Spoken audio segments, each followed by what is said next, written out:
সবাইকে শুভেচ্ছা। তো আমার কাছে যে খেলনাটি আছে সেটা হচ্ছে মূলত একটি চায়না কোম্পানি, মানে চায়না থেকে ইম্পোর্ট করা একটি খেলনা। T-19 রাশিয়ান মডেলের অনুকরণ করে বানানো একটি ট্যাঙ্ক। এই ট্যাঙ্কের বিশেষত্ব হলো এই ট্যাঙ্কের মাধ্যমে প্রতিগুলি নিক্ষেপ করা যায়।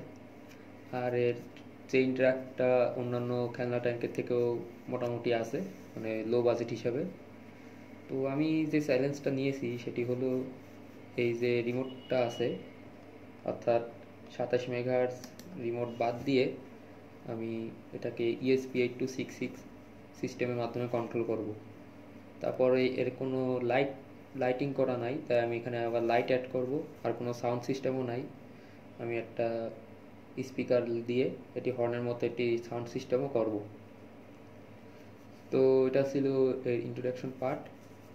নেক্সট ভিডিওতে আমি দেখাবো যে কী কী ম্যাটেরিয়াল লাগবে, আর তারপরে প্রোগ্রামিং, তারপরে ওয়েব বেসড অ্যাপ্লিকেশন, তারপরে যে পাওয়ার ইস্যু, তারপর বিভিন্ন ইস্যুগুলো নিয়েও আলোচনা করব।